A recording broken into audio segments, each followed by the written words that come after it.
안녕하세요. 오늘도 사연살롱을 찾아주셔서 감사합니다.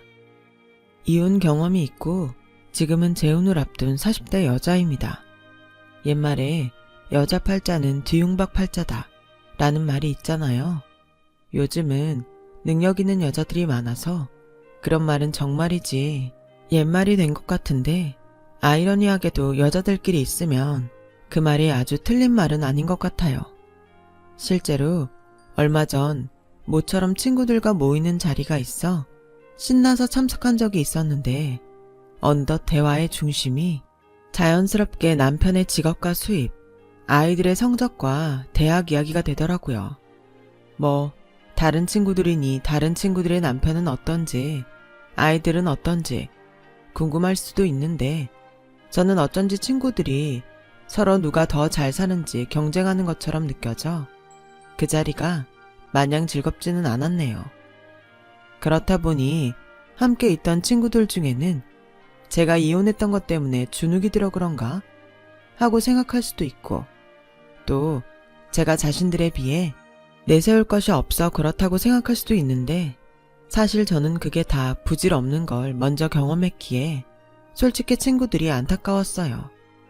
남편이 좋은 직업을 갖고 많이 벌면 물론 좋겠죠.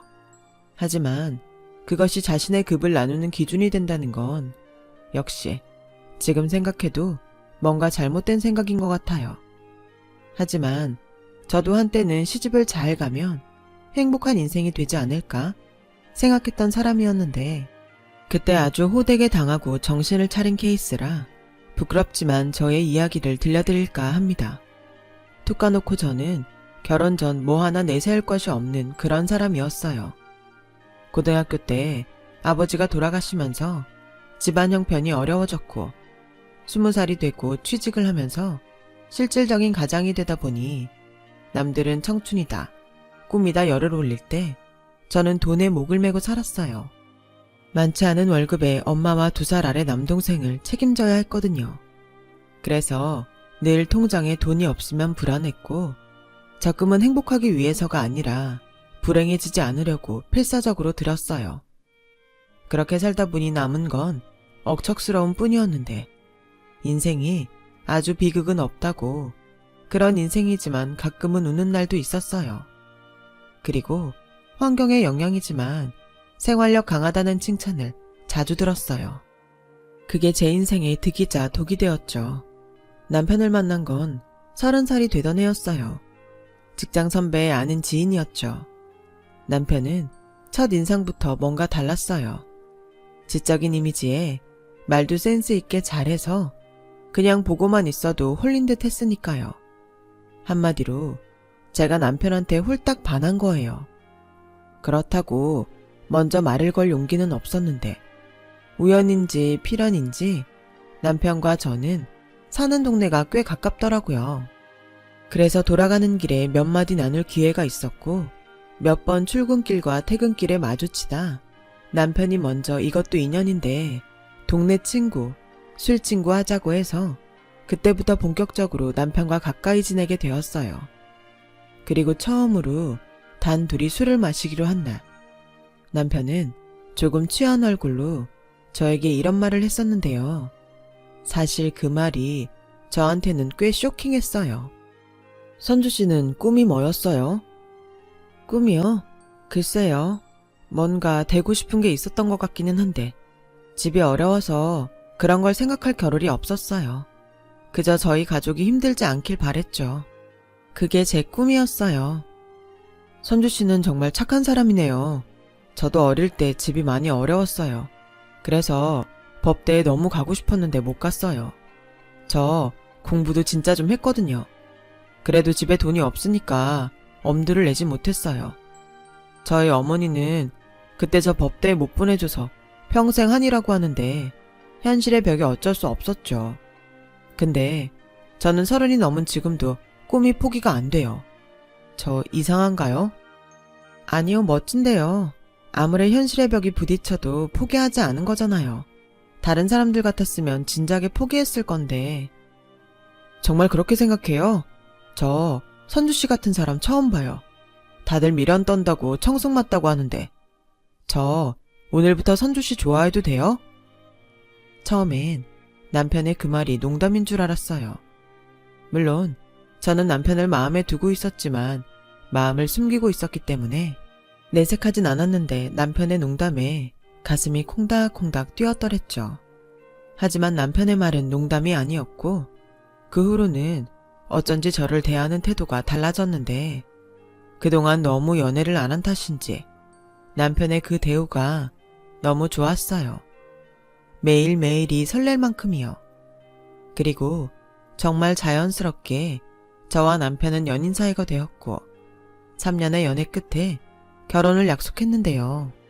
남편을 친구들 앞에서 소개하던 날 친구들은 저에게 남편이 너무 지적이고 멋있다며 부럽다고 했어요.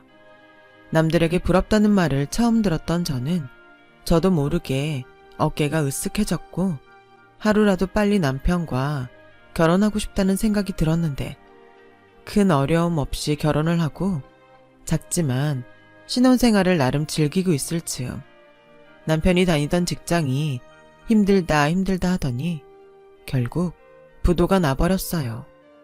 새로운 직장을 구할 여유도 없이 생겨난 일이라 남편은 뜻하지 않게 실업자가 되었고 본인도 꽤 충격을 받은 눈치였는데 다행히 저도 맞벌이를 하고 있었고 남편한테 실업급여도 나온다니까 제가 먼저 괜찮다고 남편을 위로했어요. 당장 힘든 거 아니니까 너무 조바심 내지 마. 직장은 구하면 되지.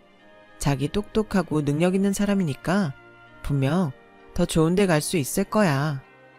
하지만 남편은 무슨 생각을 하는지 모르겠는 얼굴로 매일 밖에 나가더라고요. 저는 그게 남편이 충격을 받아 그러는 줄 알고 걱정을 했는데 어느 날 술에 잔뜩 취해 들어온 남편이 하는 말은 제가 전혀 예상하지 못한 이야기였어요. 자기야, 나 소원 하나만 들어주면 안 돼? 전에도 말했지만 나 꿈이 도저히 포기가 안 돼. 다니던 회사까지 부도가 나니 이때다 싶고 나 자기한테 잘못하는 거 아는데 로스쿨 가고 싶어. 어렸을 때는 돈이 없어서 못 갔지만 지금은 그래도 모아놓은 적금도 있고 자기만 도와주면 나 진짜 잘할 수 있는데 안 될까? 아무리 이력서 들고 다녀도 거기서 거기인 회사 다닐 텐데 나 죽기 전에 딱 한 번만 도전하고 싶어. 자기야, 나 한 번만 봐주라. 응? 그때의 기분이란 자다 깨서 날벼락을 맞은 듯 당황했죠. 남편이 어찌나 간절하게 애원을 하는지 뭐라 선뜻 답을 할 수가 없더라고요. 그래서 일단은 알겠다고 생각 좀 해보자고 남편을 달랬는데 남편은 막무가내로 로스쿨에 가겠다는 말만 되풀이했어요. 처음엔 술 깨면 자기도 무슨 말을 했는지 기억 못하지 않을까 하는 생각에 일단은 당장 상황만 정리하려고 애를 썼고 이윽고 다음 날이 되었는데 남편의 그 말은 취중 진담이었어요. 그래서 술이 깬 남편은 내내 제 허락만 떨어지길 바라는 눈치였는데 정말 여간 난감한 일이 아닐 수 없었죠. 그러니까 어제 말처럼 자기는 새 직장보다 로스쿨 시험을 보겠다고? 자기야, 생각을 해봐. 내가 어찌어찌 해서 또 취직을 했다고 하자. 근데 그 회사는 부도가 나지 않을 거라는 보장이 있어? 그리고 정년퇴직하고 난 뒤에는? 근데 변호사는 아니잖아. 변호사는 정년도 없어. 우리 아직 애기도 없고. 나 그동안 모았던 적금도 있으니까 우선은 그 돈으로 공부할게. 나 정말 포기가 안 돼서 그래. 자기 마음은 잘 알겠어. 근데 현실적인 생각도 해야지. 그래, 당장은 자기가 모은 돈으로 공부한다 치자. 그래서 합격하면? 그럼 학비며 생활비는? 그걸 다 나 혼자 감당하라고? 그게 현실적으로 되겠어? 물론 힘들 거라는 거 알아. 대신 내가 밤에는 대리운전이라도 할게. 최대한 생활비 나오지 않도록 돈 안 쓰고 진짜 공부만 할게. 자기도 알잖아. 그리고 나 한다면 해. 우리 집 형편 때문에 대학도 못 가는 거 내가 돈 벌면서 기 쓰고 갔잖아. 나한테 투자한다는 생각으로 조금만 생각해주면 안 될까? 로스쿨 시험 떨어지면 그때는 두말 않고 포기할게. 단념할게. 저는 난감했지만 남편이 그렇게 원하면 그래, 한 번은 도전해보는 것도 나쁘지 않겠다고 생각했어요. 남편을 무시하는 건 아니지만 로스쿨 시험이라는 게 그렇게 쉽지 않을 거고 자기 입으로 시험에 떨어지면 마음을 접는다고 하니까 이참에 미련도 버리면 좋겠다는 생각도 있었고요. 그래서 당장은 버틸 수 있으니 그렇게 하라고 했어요. 그러자 남편은 저와 결혼했을 때보다도 세상 다 가진 것처럼 행복해했고 저한테도 무척이나 고마워했는데 솔직히 진심으로 응원하는 건 아니었지만 싫지는 않았어요. 하지만 저희 친정에서는 그 사실을 알고 그리 좋아하진 않으셨어요. 왜 아니겠어요. 그동안 가족들 때문에 고생만 한 딸이 결혼해서 이제 좀 평범하고 행복한 생활을 하나 했는데 결혼한 지 얼마 안 돼 남편 공부 뒷바라지를 하게 되었으니 속상하셨겠죠. 그래서 친정엄마가 저를 말리기도 했는데요. 너 생각 잘해야 해. 그게 어디 쉬운 일이야? 지금이라도 못한다고 해. 엄마, 걱정하지 마. 당장은 그이가 모아둔 돈도 있고 아직은 우리 애도 없어서 내가 벌면 그렇게 못할 일은 아니야. 그래도 엄마는 네가 걱정이지. 이제야 남편 그늘에서 편하게 사나 했는데. 나 편해. 그리고 그이 평생 소원이라잖아. 그럼 한 번은 해봐야 하지 않겠어? 물론 나도 불안하지 않은 건 아닌데 자기 입으로 시험 떨어지면 미련 접는다고 했으니까 떨어지면 떨어지는 대로 붙으면 붙는 대로 나쁠 게 없어. 혹시 알아? 이 서방이 나중에 변호사 돼서 성공할지. 그게 말처럼 쉬우면 다들 한다고 했겠지. 아무튼 네 생각이 정 그러면 어쩔 수 없는데 이 서방 공부하는 거 보고 이건 아니다 싶으면 그때 못하겠다 해야 한다. 알겠지? 알겠어. 저는 그렇게 걱정만 하시는 친정엄마를 달랬어요.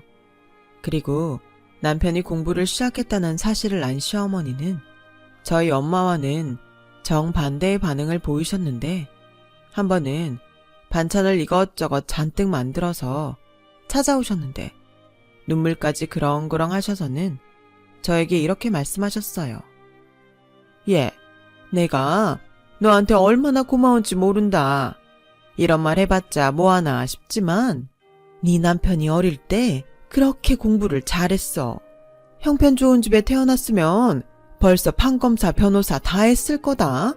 근데 하필 가난한 우리 집에 태어나서 내가 얼마나 미안하고 원통했는지 몰라. 네, 저도 들어서 알고 있어요. 학비 대주지 못하는 어머니 마음도 이해가 가고요. 어머나, 너는 어쩌면 마음씨가 그렇게 곱니? 내가 너 처음 볼 때부터 알아봤다. 너도 힘들어서 그 마음 잘 알지? 이게 바로 이심전심인 거지. 내 평생에 미안한 한을 풀어줘서 너무 고마워. 마음 같아서는 너로 고춤이라도 추고 싶은 심정이야. 네가 우리 집 복덩이다, 복덩이. 그날 시어머니는 제가 민망할 정도로 고맙다 하시며 댁으로 돌아가셨어요. 그리고 남편도 시어머니도 그렇게까지 저에게 고마워하니 순수한 마음은 아니었지만 저는 제 결정이 옳았다는 생각도 들었고 그 후 본격적으로 남편의 공부가 시작되면서 저는 또 한 번 가장이 되어야 했는데요. 그래도 예전과는 다르게 사랑하는 남편을 위해서라고 생각하니 어깨가 그렇게 무겁지는 않았어요. 그리고 남편은 약속처럼 정말로 열심히 공부에만 집중했고 솔직히 신혼인데 외로운 시간도 많았지만 자기 꿈을 위해 노력하는 남편을 보니 어느새 저도 남편의 꿈을 응원하게 되었어요. 그렇게 남편이 공부에만 매달린 지 1년 반이 지나고 남편은 자기의 의지대로 로스쿨에 떡하니 합격했어요. 남편의 로스쿨 합격 소식에 온 집안은 경사가 났고 처음에 반대하던 친정엄마도 제 걱정이 되는 건 달라지지 않았지만 남편에게 가능성을 봤기 때문인지 오히려 저에게 조금만 참고 기다리라고 하시더라고요. 사실 본격적인 공부는 이제부터가 시작인데 시어머니는 벌써부터 남편이 변호사가 된 듯 예전과는 다르게 저에게 남편 공부에 방해가 되지 않도록 하라고 잔소리를 하셨죠. 뭐든 남편 위주로 챙기시는데 벌써부터 저러시면 나중은 어디까지 하시려고 그러나 슬슬 걱정이 되었어요. 그리고 우려했던 현실적인 어려움도 닥쳤는데 남편이 모은 돈은 이미 다 탕진한 지 오래였고 생각보다 비싼 로스쿨 등록금을 마련하느라 저는 골머리를 썩어야 했는데요. 어느 날 제 동생이 말도 하지 않고 1,000만 원이라는 거금을 이체했어요. 주영아, 너 이 돈 뭐야? 엄마한테 들었어. 누나 매형 등록금 마련하느라 대출 알아본다며. 그래서 내가 갖고 있던 돈 보낸 거야. 야, 그래도 그렇지. 미안하게. 누나 가장 노릇하면서 쓴 돈에 비하면 많지도 않지 뭐. 언젠가 나도 누나한테 도움을 줄 수 있는 사람이 되고 싶었어. 그러니까 편하게 써. 매형한테도 돈 걱정하지 마시고 공부하라고 하고. 고마워 주영아. 사실 막막하긴 했어. 진짜 너무 고마워. 누나가 매형 변호사 되면 꼭 갚을게. 됐어. 내가 갚은 돈을 누나가 또 갚으면 어떡해. 진짜 괜찮으니까 편하게 써. 그렇게 동생의 도움으로 남편은 로스쿨을 다닐 수 있었고 남편은 저에게 조금만 기다리면 고생한 만큼 행복하게 해주겠다고 했는데 솔직히 남편이 로스쿨을 다니는 동안 정말 많이 힘들었어요. 제 벌이가 무슨 억대 연봉도 아니었고 신혼집으로 마련한 전셋집도 계약이 만료되어 보증금도 올려줘야 했는데 저 혼자 벌어서는 역시 한계가 있더라고요. 게다가 계획에 없던 임신까지 하면서 저는 더욱 마음고생을 해야만 했는데 시어머니는 제 속도 모르고 이런 소리를 하셨죠. 뭐? 임신? 너는 도대체 몸 관리를 어떻게 한 거야? 네가 지금 임신할 때야. 네 신랑 공부하는데. 아, 너는 어쩜 그렇게 생각이 짧니? 두말할 것 없다. 그 아이는 없던 아이로 하자. 그리고 이건 너랑 나 둘만 아는 비밀로 하고 재현이한테는 아무 소리 하지 마. 괜히 공부하는데 신경 쓰인다. 어머니, 물론 계획에 없던 아이는 맞지만 어떻게 그래도 그런 말씀을 하세요? 저는 그렇게 못해요. 아무리 재현 씨 공부가 중요해도 생명보다 더 중요하진 않잖아요. 어머, 얘 하는 소리 좀 봐. 뭐가 더 중요하다고? 너 그러다 재현이 변호사 못 되면 그때는 어쩔래? 있는 돈 없는 돈 끌어다가 어렵게 시키는 공부면 어떻게 해서든 한 번에 끝날 생각을 해야지. 애는 네 남편 변호사 되고 나서 다시 만들면 되지 않니? 그래도 저는 그럴 순 없어요. 조만간 재현 씨한테도 말할 거고 저희가 알아서 할게요. 뭐야? 너 그러니까 나 보고 빠져라 이거야? 오라, 너 지금 보니? 네 남편 공부하는데 내가 한 푼 보탠 거 없으면서 왈가왈부하지 마라. 뭐 그런 거냐? 네 참 서러워서. 저는 할 말은 많았지만 어떤 말도 하고 싶지 않았어요. 어차피 서로 뜻을 굽힐 생각이 없으니 괜히 몇 마디 더해서 일을 키우고 싶지 않았죠. 그리고 그날 저녁 남편에게 임신 사실을 이야기했는데 남편 역시 썩 반기는 얼굴은 아니었어요.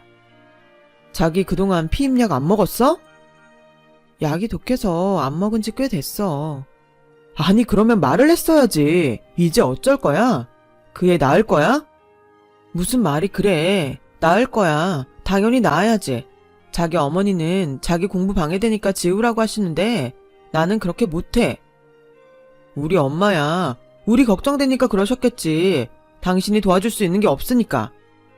자기는 자기 어머니 마음은 잘도 알면서 내 마음은 몰라줘? 자기도 이해 지웠으면 좋겠니? 아니야. 자기가 원하면 나. 대신 내가 공부 때문에 도와줄 수 있는 게 없잖아. 애 키우려면 돈도 많이 들어갈 테고 난 자기 고생할 거 생각해서 하는 소리였어. 오해는 하지 마. 응? 제가 마음이 꼬여서 그랬는지 저는 남편의 말에도 마음이 풀리지 않았어요. 그리고 저희 임신 사실을 안 친정엄마는 아무 말도 하지 못하시고 한숨만 쉬셨는데 며칠 동안 끙끙거렸는지 일주일이 지나고 전화가 걸려왔어요. 아이 낳으면 당신이 지금 다니는 직장 그만두고 키워주시겠다고요. 저는 괜찮다고 거듭 사양했지만 엄마는 자기도 어차피 나이가 많아 그만둘 생각이었다며 괜찮다고, 그러니 걱정하지 말고 아이 낳으라고 하시는데 그만 눈물이 왈칵 쏟아졌어요. 그렇게 저는 임신한 몸으로 남편 공부 뒷바라지하며 보냈고, 남편은 로스쿨 3년을 이수한 끝에 변호사 시험을 치게 되었어요. 그동안 남편 뒷바라지하느라 이미 있는 돈은 죄다 끌어 썼고 대출에 마이너스 통장까지 쓴 터라 제발 남편이 합격하기만을 빌고 또 빌었는데, 감사하게도 남편은 합격이라는 기쁜 소식을 전해줬어요. 로또에 맞아본 적은 없지만 남편의 합격 소식은 저에겐 로또나 다름없었죠. 무엇보다 이제는 혼자 끙끙거리며 돈 걱정은 하지 않아도 된다고 생각하니 눈물이 앞을 가렸죠. 시험에 합격한 남편 역시 자기가 여기까지 올 수 있었던 건 모두 저의 도움 때문이었다며 고맙다고 했고, 친정 식구들은 물론이고 시어머니까지 너무나 기뻐하시니 이제야 비로소 진정한 행복이 시작되는구나 설렜어요. 그 후 남편은 실무 수습 기간이라는 것을 거쳐 한 변호사 사무실에 취직했어요. 그때 저는 출산이 임박해 다니던 직장을 그만뒀는데 시어머니는 어느새 변호사 아들을 등에 업고 완전히 다른 사람이 되어 저를 당황하게 만드셨는데요. 예, 내가 가만히 생각하니 한 번은 짚고 넘어가야 할 것 같아서 내 너를 찾아왔다. 지금부터 내가 하는 말 똑똑히 명심해라. 그동안 네가 우리 아들 위해 노력한 건 충분히 고맙게 생각한다. 그래도 내 아들이 열심히 했기 때문에 변호사가 된 거지. 모든 공이 너한테 있는 건 아니야. 네가 암만 뒷바라지를 해봐라. 안 될 놈은 무슨 짓을 해도 안 되지. 그러니까 너 행여 네 남편 변호사 된 걸 네 덕이라고 목에 힘주고 그러면 못 쓴다. 자고로 남편이 큰일 하면 안 사람은 조신하게 남편 떠받들고 살아야 해. 알겠니? 어머니, 요즘 세상이 어떤 세상인데, 그리고 모든 게 다 제 덕이라고 생각하진 않지만 서로 열심히 했기 때문에 오늘이 있는 게 아니겠어요? 이봐, 시엠이 말해도 네 하는 법이 없으니 내가 전에는 말을 못했는데 너 은근 사람 무시하는 경향 있어? 근데 이젠 내 아들이 변호사야. 너 나 무시하지 마라. 네 남편 낳아준 사람이 누구니? 그리고 아무리 요즘 세상이라고 하지만 지아비 섬기는 건 당연한 거야. 그동안 네가 돈 번다고 내 아들을 네 아래로 생각했을지 모르겠지만 지금은 상황이 완전히 바뀌었잖니? 넌 백수고 내 아들은 변호사인데 이제는 처지가 완전히 달라졌다는 거지. 그러니까 이제부터는 무조건 네 남편을 네 위에 있다고 생각하란 말이야. 토달지 말고. 저는 황당하다 못해 시어머니의 말에 당황했어요. 전에도 남편이 로스쿨 합격했을 때도 그러시더니 시어머니의 태도는 완전히 바뀌었고 예전 저에게 자기 집의 복덩이라며 업고 다니고 싶을 정도라던 시어머니의 모습은 흔적도 없이 사라졌더라고요. 그래서 솔직히 앞으로의 결혼 생활이 걱정되긴 했지만 남편이 변호사가 되어 기뻐서 저러시나 한 번은 그냥 넘어가려 했는데 시간이 지나면 지날수록 시어머니의 도를 지나친 말과 행동은 계속됐어요. 저는 출산 후 조리원에 가지 못하고 집에 와야 했는데 보통 조리원은 임신 초에 예약을 해야 하는데 그때 당시 돈이 없어 예약을 못했거든요. 그런데 시어머니는 남편이 변호사인데 궁상맞게 집에서 산후조리를 하냐며 핀잔을 주셨고 급기야 산후조리 중에 몰골도 말이 아니고 아기도 3, 7일이 지나지 않아 조심스러운데 시어머니는 그런 것들을 전혀 개의치 않으시며 시도 때도 없이 친구분이나 아는 지인들을 저희 집에 데리고 오셔서는 변호사 아들을 자랑하셨어요. 게다가 산후조리는 저희 친정엄마가 저희 집에 오셔서 해주고 계셨는데 그런 저희 엄마에게 커피를 좀 타와라, 점심상을 차려줘라, 급기야 술상까지 차려달라시니 그건 도저히 참을 수가 없었죠. 하지만 저희 엄마는 제가 욱할 때마다 저를 말리셨고 저는 하도 답답해 퇴근한 남편을 붙잡고 도저히 못 참겠으니 당신이 알아서 얘기 좀 해달라고 말을 했는데 남편은 인상을 찌푸리더니 저에게 이렇게 말을 했어요. 나 요즘 진짜 힘들거든? 예전에 공부할 때보다 10배, 아니 100배는 더 힘든 것 같아. 근데 나 자기한테 말 안 하잖아. 물론 우리 엄마 일이라서 말하는 거겠지만 난 괜찮으니까 자기 하고 싶은 말 있으면 생각하지 말고 직접 해. 우리 엄마 다른 사람들처럼 말 안 통하고 그런 사람도 아니고 상식 없는 사람도 아니니 자기가 잘 말씀드리면 아실 거야. 자기는 어쩌면 남 얘기하듯이 그래? 자기 바쁜 건 알겠는데 잠깐이라도 전화할 시간은 있잖아. 내가 말하면 서로 불편해질 텐데 그 생각은 안 들어? 그리고 상식 없는 사람이 아니라고? 아예 아직 3, 7일도 지나지 않았는데 외부인 막 데리고 오셔서 사돈한테 차 내놔라, 식사 차려라, 술상 내오라 하는 게 상식이야? 아, 그럼 나더러 어쩌라고. 엄마가 기분 좋아서 조금 오버하는 것까지 내가 말려야 해? 우리 엄마는 뭐 평생 자기 눈치만 보고 살아야 하냐고. 그냥 좀 지나갈 순 없어? 아니, 도대체 전에는 안 그랬으면서 왜 바가지를 긁지? 회사 그만두니까 할 일이 없어서 그래?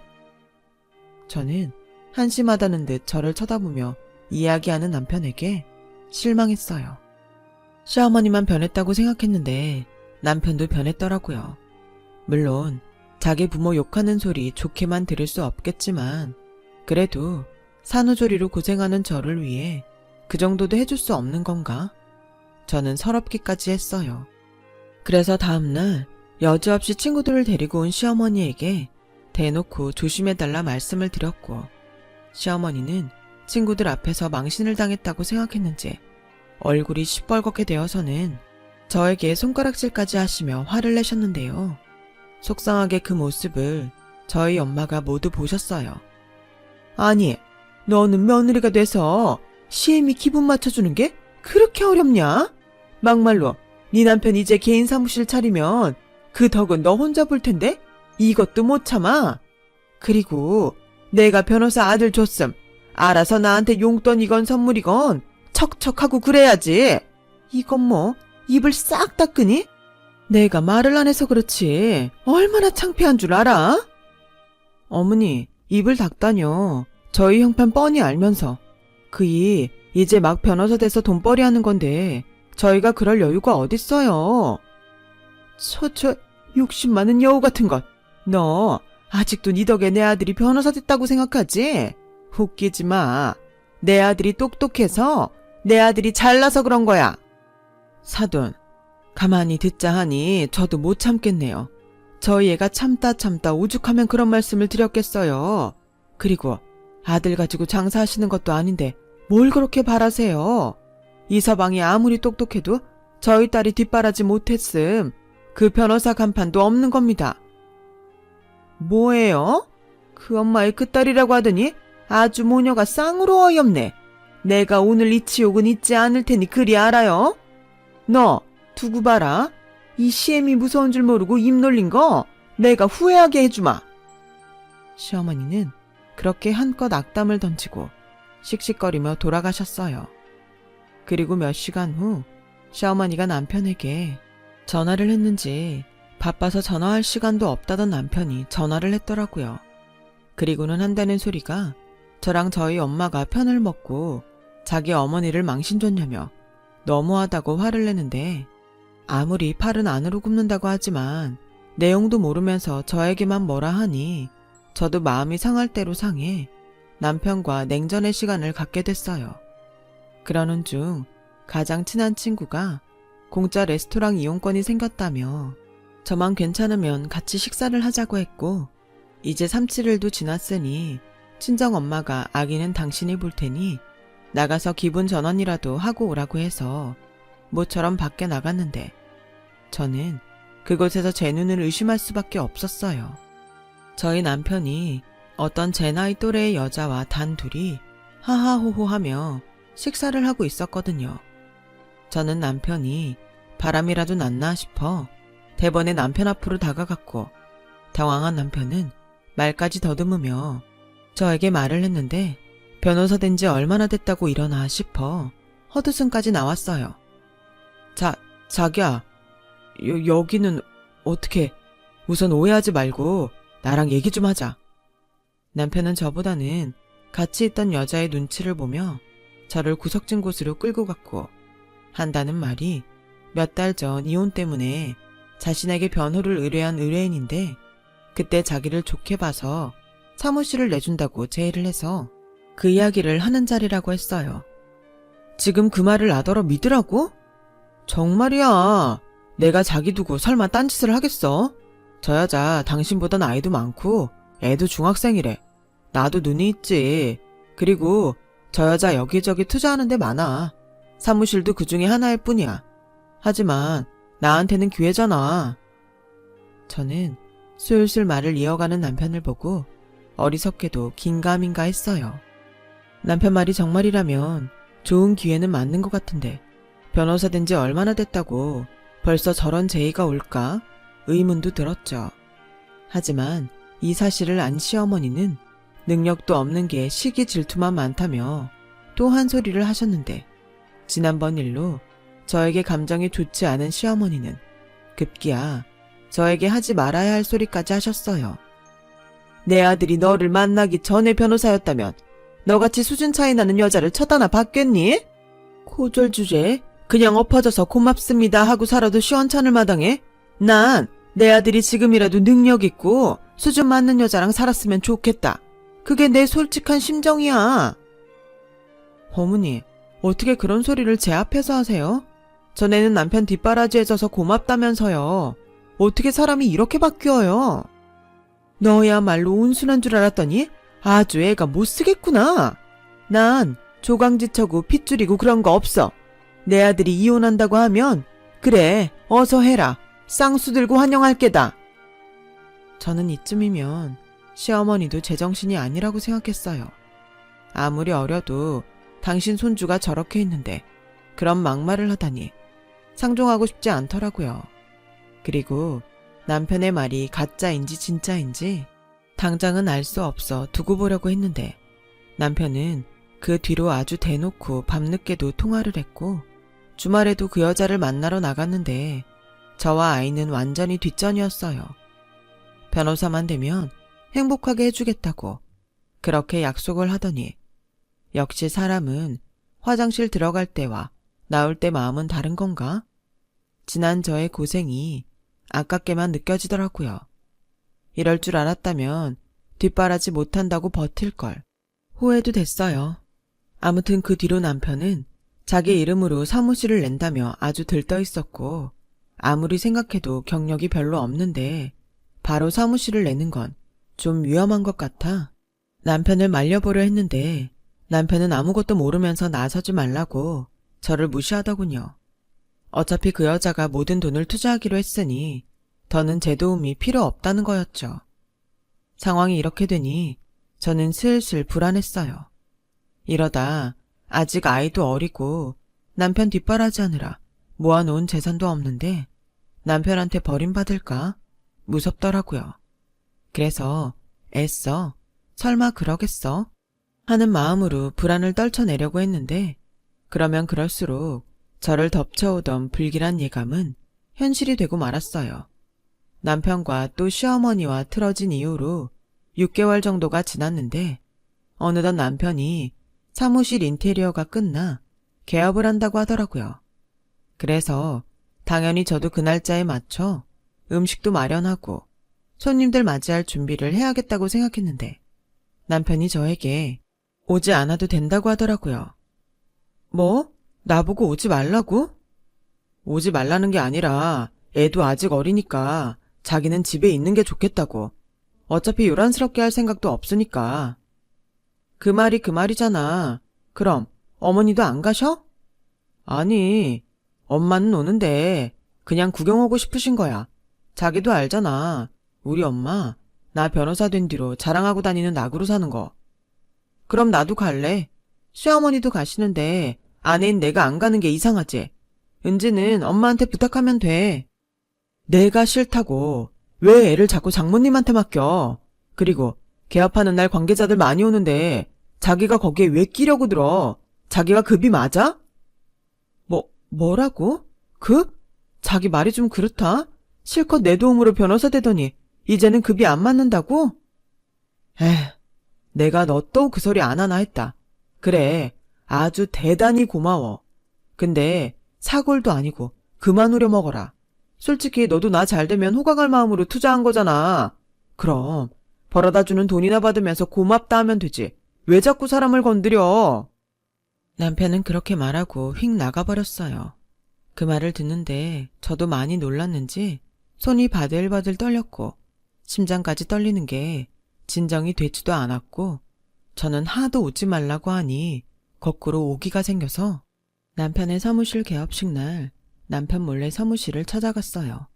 그런데 제가 사무실에 도착하자 시어머니를 비롯한 시댁 친척들이 모두 와 있었고 시어머니는 전에 봤던 투자자라는 여자를 옆에 끼고 꽤나 친한 듯 말을 하더니 친척들에게 인사를 시켰어요.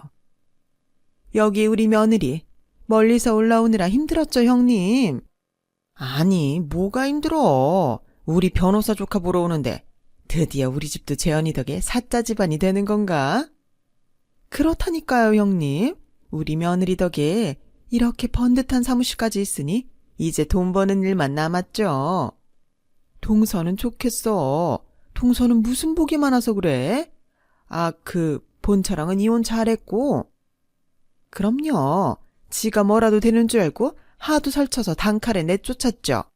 진작에 이혼 소송에서 끝났고 이젠 진짜 짝이랑 행복할 일만 남았어요. 정말 미치고 팔짝 뛸 노릇이었어요. 투자자라고 하더니 사실 그 여자는 남편의 내연녀였죠. 그 돈 많은 내연녀에 홀랑 빠져 멀쩡한 저를 이혼했다 소개하는 시어머니를 보고 있자니 제정신으로 있기 힘들더라고요.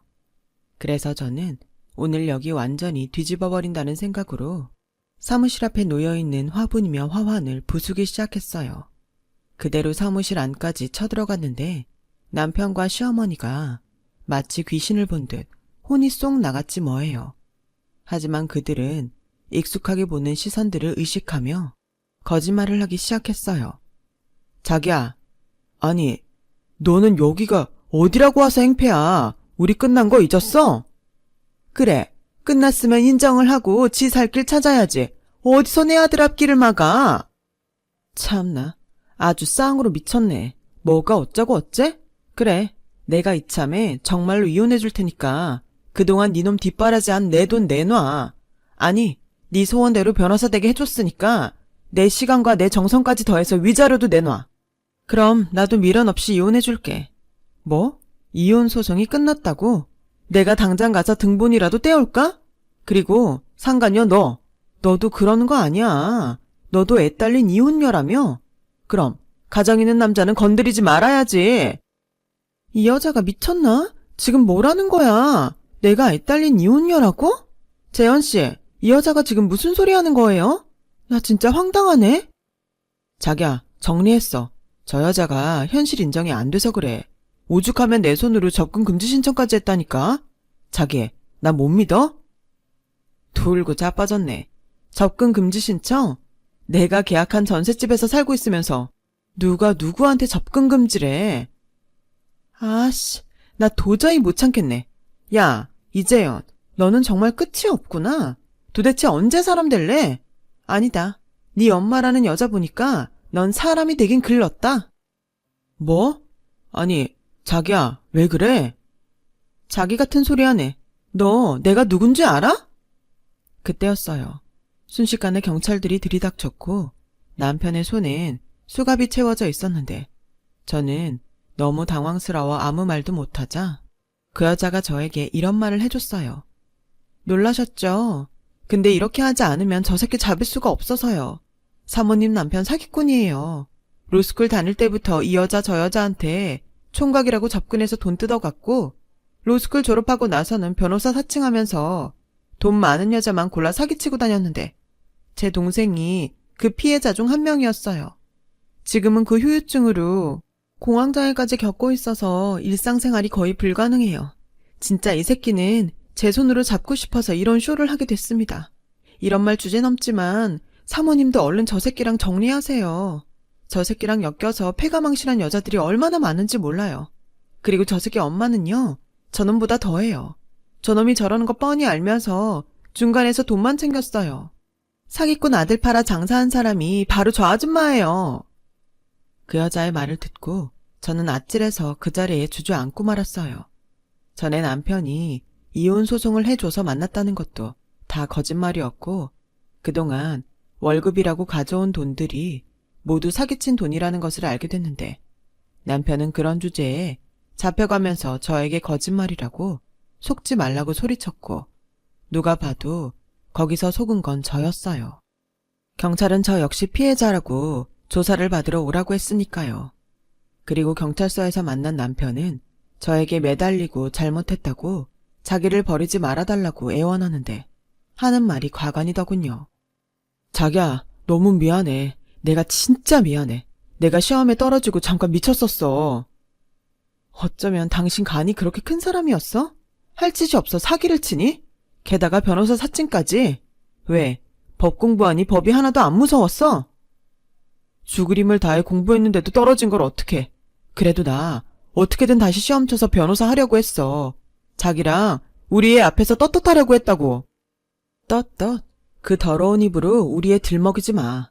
나 당신이랑 당신 어머니 원하는 대로 이혼 소송할 거야. 안 돼. 나는 우리 가족 없으면 죽어. 제발 그러지 마, 선주야. 예, 아가, 염치 없지만 네가 딱 한 번만 우릴 용서해주면 안 되겠니? 나도 사실은 너처럼 속았어. 난 내 아들이 진짜 변호사인 줄 알았다고. 근데 어떡해. 그래도 내 아들인걸. 네, 그러니까 그 아들이랑 평생 지지고 볶고 사세요. 그 아들이 사기친 돈 받고 얼마나 좋으셨어요? 게다가 돈 많은 며느리 생긴다고 그렇게 자랑하고 다녔으면서 왜 저한테 그러시는데요? 그 돈도 진작에 쓰고 없다. 내가 쓴 게 아니고 저 망할 놈이 돈 많은 여자 꼬시려면 필요하다고 다 가져갔다고. 나도 남은 거 하나도 없어 얘. 그러지 말고 네가 우리 채연이 좀 살려주면 안 되겠니? 제가요? 아직도 제가 호구로 보이나 보죠? 꿈 깨세요. 제가 그렇게 악에 받쳐 소리를 지르자 남편과 시어머니는 마치 약속이나 한 듯 제 앞에서 무릎을 꿇고 두 손이 발이 되게 빌었어요. 하지만 저 사람들한테 하도 질리고 오만 정이 떨어져서인지 그 꼴도 너무 보기 싫더라고요. 저런 사람들이랑은 빨리 연을 끊는 것이 저나 우리 딸에게도 좋다는 마음에 서둘러 이혼 소송을 준비했어요. 그리고 남편은 돈이 없어 국선 변호사를 선임해 이혼 재판을 진행했는데 남편의 죄질이 너무 나쁘다 보니 국선 변호사도 승소하고 싶은 의지가 없더라고요. 그래서 결과적으로는 아주 수월하게 이혼이 결정되었어요. 옥살이를 해야 하는 남편인지라 판결로 위자료와 아이 양육비는 시어머니에게 대신 받게 되었어요. 시어머니는 그 돈도 안 주려 이 공리 저 공리를 하는 듯 했지만 제가 부동산 압류 신청을 한다고 하자 어쩔 수 없이 하나 가지고 있던 오래된 빌라를 울며 겨자 먹기로 팔아서 저에게 돈을 줬죠. 그 돈을 주면서 또 어떻게든 매달려 보려고 꼼수를 부렸는데 저희 엄마와 남동생이 저 대신 나가서 단칼에 잘라버렸어요. 이 이상 질척거리면 경찰에 신고한다고 겁도 아주 제대로 줬다는데 그 효과 때문인지 시어머니는 더 이상 나타나지 않더군요. 지금까지도 매달 딸아이 양육비를 저에게 보내고 있어요. 그리고 저는 이혼 후 전셋집을 정리해 친정으로 들어가 친정 엄마의 도움을 받으며 다시 일을 하기 시작했습니다. 오로지 딸아이만 바라보며 정말 열심히 살았는데요. 그런 저에게 2년이란 시간 동안 기다려준 소중한 인연이 나타났어요. 처음엔 아무도 믿을 수 없어 밀어내기만 했던 저였지만 그 남자의 한결같은 사랑에 다시 한번 행복한 가정을 꿈꾸게 되었어요. 지금은 재혼을 준비하고 있습니다. 이렇게 사람의 인연이라는 건 알 수 없는 건가 봐요. 요즘은 재혼을 앞둔 저보다 딸아이가 아빠가 생겨 좋다고 하는데 그 모습을 보고 있으면 애잔하기도 하고 조심스럽기도 한데 이제 곧 저희와 가족이 될 그 남자는 그렇기 때문에 자기가 더 많이 노력해서 좋은 남편이자 아빠가 되고 싶다고 해요. 참 감사한 일이죠. 그리고 이렇게 자식을 키우다 보니 자꾸만 생각나는 것이 있는데 왜 뿌린 대로 걷는다고 하잖아요. 자기 주제도 모르고 끝없이 남에게 죄를 지었던 전 남편과 전 시어머니와는 다르게 요즘은 저도 삶에 부쩍 욕심이 생겨서 저도 남들처럼 행복해지고 싶다는 생각을 많이 해요. 부모가 행복해야 아이도 행복하다고 하잖아요. 모든 부모의 마음이 그렇겠지만 저는 저희 딸이 많이 행복했으면 좋겠기에 오늘도 내일도 있는 힘을 다해 가장 행복한 사람이 되려고 합니다. 추웠던 겨울을 견디고 활짝 핀 꽃들처럼 저도 이제는 그렇게 활짝 피어나고 싶습니다. 지금까지 저의 이야기 들어주셔서 대단히 감사드려요. 모든 분들이 봄날에 활짝 핀 꽃들처럼 화사하게 빛나는 오늘이면 좋겠습니다. 여러분, 사연 댓글에 응원과 현명한 조언 부탁드려요. 좋아요와 구독은 저에게 큰 힘이 됩니다. 오늘도 좋은 일 가득하세요.